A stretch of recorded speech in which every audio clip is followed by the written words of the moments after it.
Good morning, students. So, today our topic of discussion is microencapsulation. So, in this chapter, we will cover the brief introduction about this topic, then come to the advantages of microencapsulation, then disadvantages, then fundamental considerations. In this fundamental considerations, we will cover the core material and the coating material. So, next we will cover reasons why we encapsulate the drug. So, reasons for encapsulation and their release mechanisms. Next, we will cover techniques of manufacturing microcapsules, then physicochemical evaluation of microcapsules. In the last, we will cover the applications of this technique, that is microencapsulation. In the last, we conclude about microencapsulation. So, we will discuss one by one about this topic. So, first of all, come to the brief introduction about microencapsulation. First of all, what is microencapsulation? So, microencapsulation, it is basically a process by which very tiny droplets or particles of liquid or solid material are surrounded or coated with a continuous film of polymeric material. So, when you coat the drug may be in the liquid form or in the solid form, when you coat it by a continuous film of polymeric material, then that particular technique is known as microencapsulation, and the product obtained by this process is called microcapsules. So, this is microencapsulation, and this figure shows the microcapsules. How will they look like? So, in microcapsules, the inner part, that is the core material, and the outer part, that is the coat or wall or shell material. So, this is the coating material by which you coat the core material, which may be the drug, in which may be in the liquid form or in the solid form. So, next, this figure shows the nutrient. This is the core material, and we have two layers. Outer layer is encapsulation layer 1 and inner layer is encapsulation layer 2. So, by which we coat the core material. So, next, these microcapsules or microspheres, next come to the properties of these microcapsules.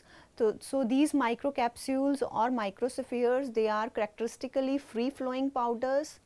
It consists of proteins or synthetic polymers. They are biodegradable in nature. Particles having diameter between 3 to 800 microns are called microparticles or microcapsules or microspheres, and the particles larger than 1000 micron are known as macroparticles. So, these are the few characteristics of microcapsules. So, this is the figure which shows the microcapsules or microspheres or microparticles. So, with this we complete with the brief introduction about this topic. So, in this topic we will cover the definition and the few characteristics of microcapsules. So, this microencapsulation is clear to you.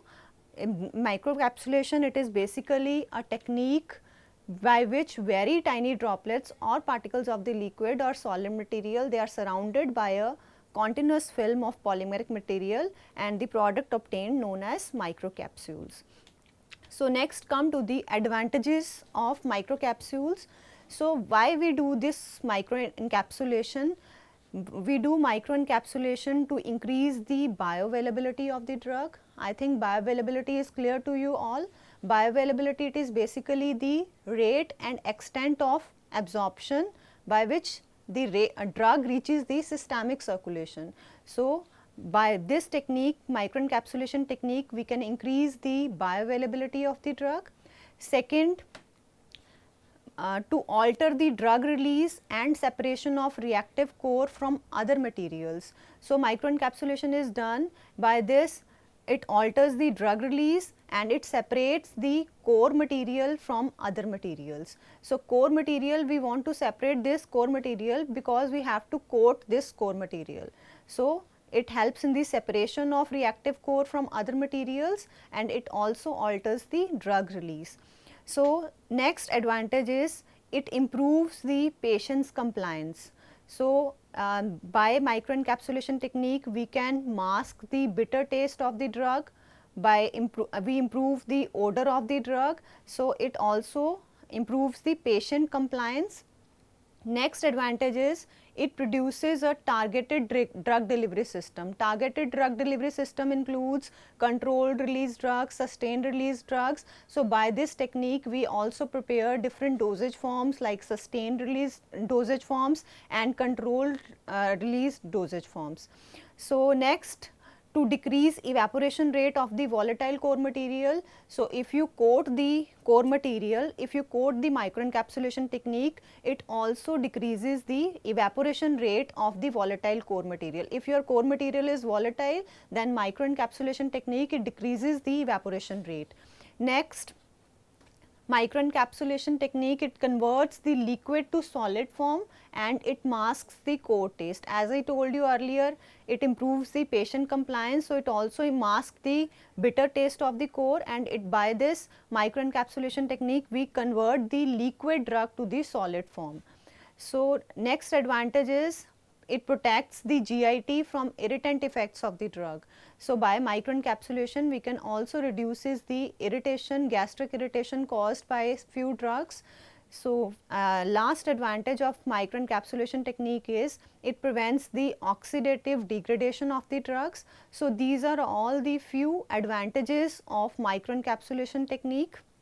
Next, come to the disadvantages. So, there are few disadvantages of microencapsulation. First disadvantage is that it is not economical process, it is a costly process and more skill is required for microencapsulation. It is difficult to get continuous and uniform film, and last disadvantage is that the shelf life of hygroscopic drugs is reduced by microencapsulation technique. So, this is all about these disadvantages of microencapsulation.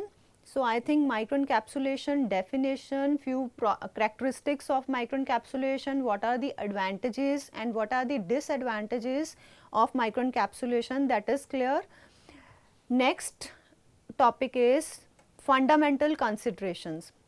So, in fundamental considerations, we cover two topics. One is the core material and another is the coating material.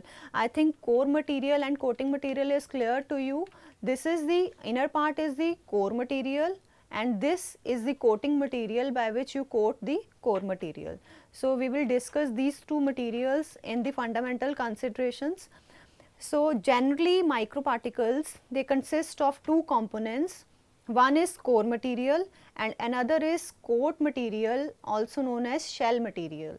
So, what is core material? As I told you earlier, core material, it is the material to be coated. So, it may be liquid, core material may be liquid or solid or gas. So, liquid core may be dissolved or dispersed material. So, what is the composition of this core material? In this core material, there is one drug or the active constituent. We add the additives like diluents, then we add the stabilizers. So, this is all about the composition of core material. Next, come to the coating material. So, core material, I think it is clear. Core material, it is basically the material which is to be coated and it may be in the form of liquid or solid or gas, and it includes the core material, it includes the drug plus additives and plus stabilizers. So, coating material, it is, what is coating material? It is the inert substance which coats on core with desired thickness. So, coating material, it is clear, coating material, it is the material which coats the core material. So, this is the composition of coating material. Coating material consists of inert polymer, plasticizer, coloring agent, resins, waxes and lipids, release rate enhancers or retardants. So, this is all about the composition of coating material. So I think core material and coating material is clear. What is the composition of core material and what is the composition of coating material? So next come to the few topic, that is the selection of coating material. It decides basically the physical and chemical properties of the resultant microcapsules or microspheres. So while selecting a polymer, the product requirements should be taken into consideration are. So when we select the polymer, we consider the following requirements. We consider the stabilization of the polymer, reduced volatility, release characteristics and the environmental conditions. So the polymer which you choose, that should be capable of forming a film that is cohesive with the core material. That is very important, because this is the disadvantage of this technique, that a continuous or uniform film is not formed by microencapsulation. So if you choose the polymer, note it that the polymer should be capable of forming a film that is cohesive with the core material. Second characteristic of polymer, when you choose, it should be chemically compatible, non-reactive with the core material. Last, the polymer should provide the desired coating properties such as strength. It provides the proper mechanical strength, flexibility, impermeability and optical properties and stability. So this is all about the polymers. When you choose the polymer, so these requirements must fulfill. It should be capable of forming a film. Polymer should be chemically compatible, non-reactive with the core material. It should provide the desired strength, flexibility, impermeability and optical properties and stability. So generally we select the hydrophilic or the hydrophobic polymers, or combination of both hydrophilic as well as hydrophobic. They are used for microencapsulation process. So we use both the polymers. We use the hydrophilic polymers, either we use hydrophilic polymers or hydrophobic polymers, or combination of both hydrophilic and hydrophobic polymers. So next come to the examples of coating materials.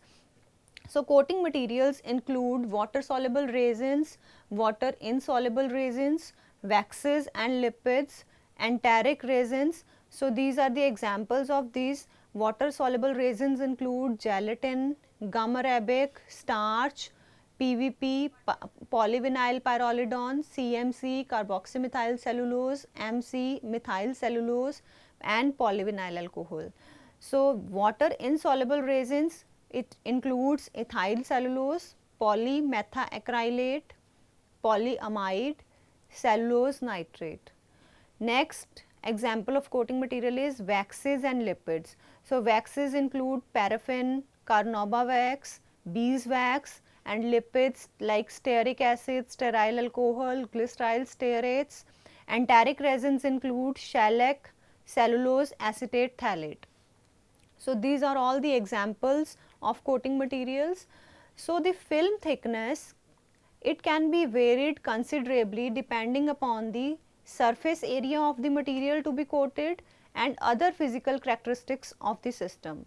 So the thickness of the film, when you coat the core material, its thickness, it can be varied depend upon the surface area of the material to be coated and depending upon the other physical characteristics of the system. So the microcapsules, they may consist of a single particle or clusters of particles. So after isolation from the liquid manufacturing vehicle and drying, the material appears as a free flowing powder. As I told you in the characteristics of microcapsules, so these microcapsules, these are characteristically free flowing powders. So the powder is suitable for, now the powder, free flowing powder, that is suitable for formulations, as we use this powder for compressing the tablets. Compressed tablets we can prepare by this powder. We can prepare hard gelatin capsules and suspensions and other dosage forms. So with this we complete with this fundamental considerations, and this figure shows the type of core materials, coating materials and the vehicles which are used in microencapsulation. So in the core materials, as I told you earlier, ki core material that may be in the solid form or maybe in the liquid form. Coating material, that examples include polymers, waxes, resins, proteins, polysaccharides, and vehicle may be in the form of aqueous vehicle or non-aqueous vehicle. So this is the table which shows the properties of some microencapsulated core materials. So this is the core material in which we coat the aspirin tablet, vitamin A palmitate, isosorbide dinitrate. So this is the characteristic properties of the particular drug, and this tells you the purpose of encapsulation, and this is the final product form. So aspirin, this when you coat this aspirin, so what is the characteristic property of aspirin? It is lightly water soluble solid.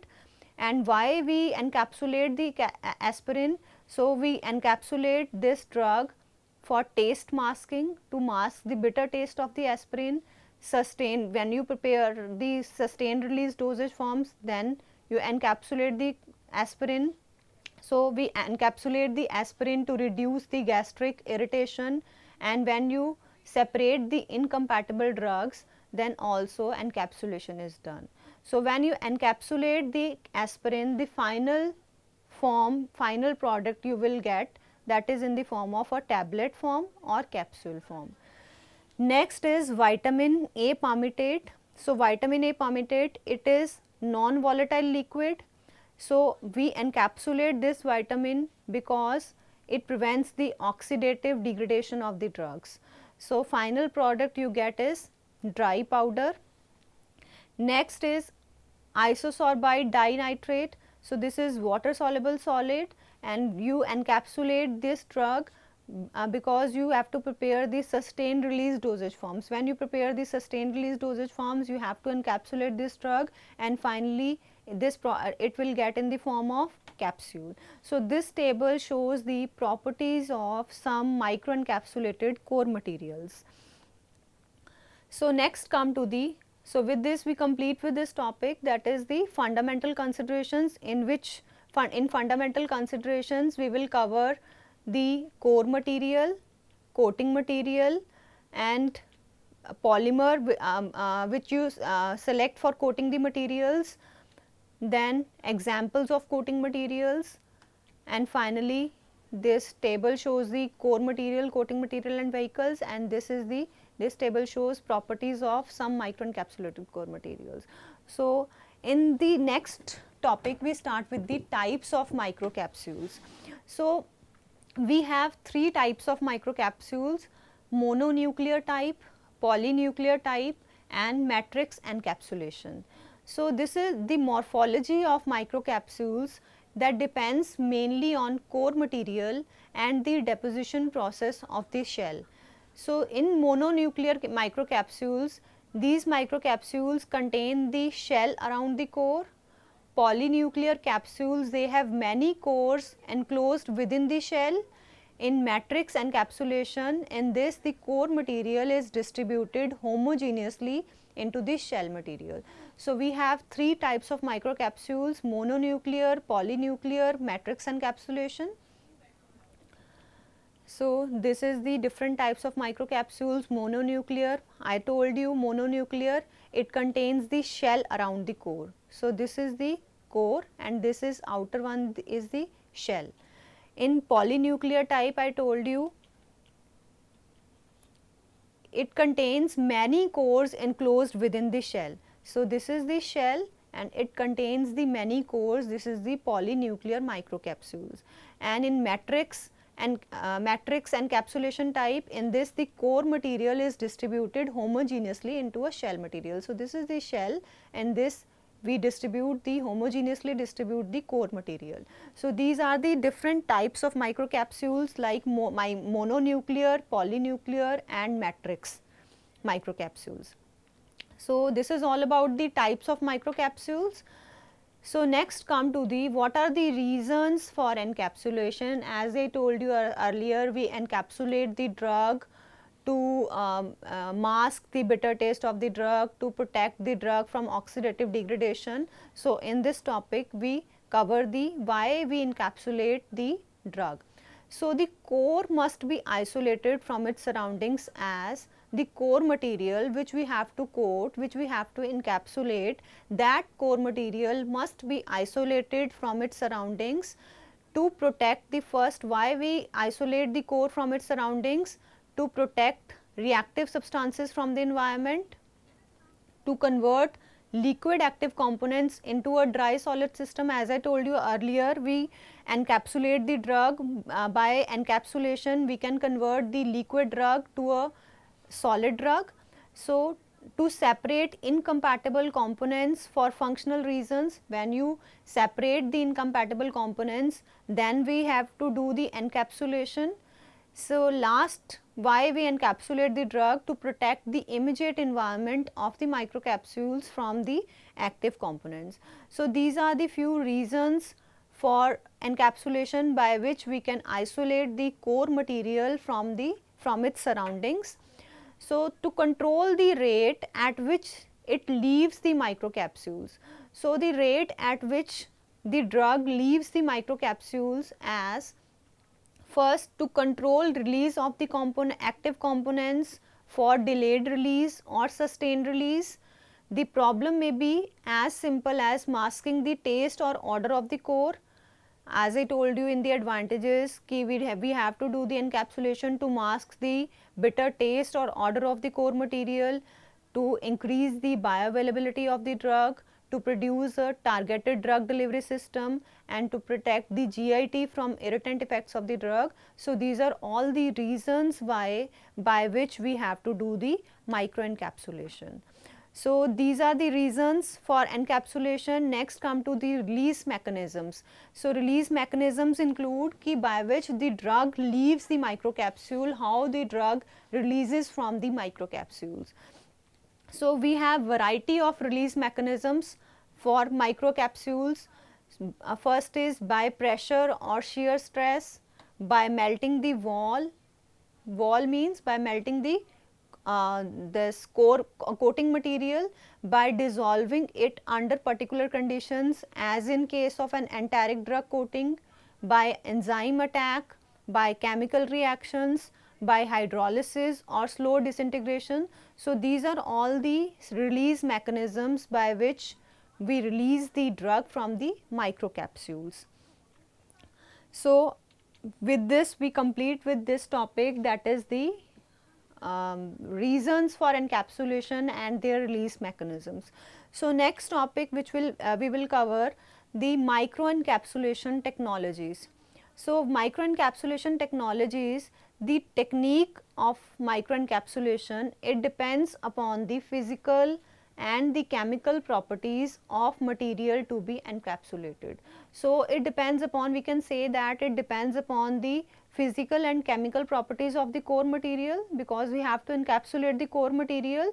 So, this technique of microencapsulation, that depends upon the physical and chemical properties of the core material. So, when you do the microencapsulation, one thing you should ensure that the stability and the biological activity of the drug should not be affected. So, when you do the microencapsulation, by microencapsulation method, the drug's stability and biological activity, that should not be affected. Yield and drug encapsulation efficiency should be high. Microsphere quality and drug release profile should be reproducible within the specified limits. So, these are the microencapsulation technologies. Microencapsulation technologies include coacervation, solvent evaporation, thermal gelation, interfacial polycondensation, polymerization, spray drying, fluidized bed, droplet freezing, droplet gelation, extrusion, supercritical fluid. So, we have variety of microencapsulation technologies, but we will not cover all these technologies. We will cover the technologies which will be in your syllabus, that is, these are the few methods of microencapsulation, that is, first is air suspension technique. This technique is also known as Wurster process. Second, coacervation phase separation process, multi-orifice centrifugation process, then pan coating method, then spray drying and spray congealing method, solvent evaporation method, electrostatic deposition method, interfacial polymerization, and in the last we will cover the single and double emulsion techniques. So, these are all the various techniques of microencapsulation. So, we will discuss one by one all these techniques. So, first of all, you should note down these techniques: air suspension technique, coacervation phase separation, multi-orifice centrifugation, pan coating, spray drying and spray congealing, solvent evaporation, electrostatic deposition, interfacial polymerization, and single and double emulsion techniques. So, we will discuss one by one. So, first of all, first come to the first technique, that is air suspension technique. So, before you discuss that air suspension technique, this table shows the few techniques. This is the microencapsulation techniques, and this is the nature of core material which we use for this particular technique, and this is the approximate particle size. So, in air suspension technique, the core material is in solid form and the particle size is approximately ranges from 35 to 5000 microns. Second technique is coacervation phase separation technique. In this, the core material may be in the form of solid or liquid, and the approximate particle size ranges from 2 to 5000 microns. And in third technique is multi-orifice centrifugation. In this technique, core material that is in solid form or in liquid form, and the particle size ranges from 1 to 5000 microns. In pan coating method, core material is in solid form and the particle size is 600 to 5000 microns. In spray drying and spray congealing technique, core material is in solid form or liquid form and the particle size is 600 microns. And in solvent evaporation technique, the core material is in solid and liquid forms and the particle size ranges from 5 to 5000. So, we will discuss one by one these techniques. So, first of all, first technique is air suspension technique, which is also known as Wurster process. So, in this technique, first of all, I told you in the table, in air suspension technique, the core material is in solid form. So, solid particulate core materials, they are dispersed in a supporting air stream. Then the coating material is sprayed on the air suspended particles. Then within the coating chamber, particles are suspended on an upward moving air stream. So, this is the diagram. This diagram shows the Wurster process or air suspension technique. This is the coating chamber and this is the core material. These are the solid particles. They are suspended in an upward flow of air stream. So, this in air suspension technique, this is clear to you that solid core materials, they are first of all we disperse the solid materials in a supporting air stream, then you coat the core material, then coating material is sprayed on the air suspended particles. In the coating chamber, these particles they are suspended on an upward moving air stream, and the design of the coating chamber and its operating parameters, it affect the recirculating flow of the particles through the coating zone portion of the chamber, where a coating material, usually a polymer solution, that is spray applied to the moving particles. So, this is all about this air suspension technique. Now, come to the processing variables for efficient effective encapsulation by air suspension techniques. So, processing variables include density, surface area, melting point, solubility, friability, volatility and flowability of the core material. So, these are all the variables which you have to which you have to ensure for efficient and effective encapsulation. So we have to take into consideration about the density of the core material, what is the surface area of the core material, melting point of the core material, solubility, friability, volatility and flowability of the core material. Second thing, you have to take into consideration that coating material concentration, that is very important. Next, coating material application rate, volume of air required to support and fluidizes the core material. Now, what is the amount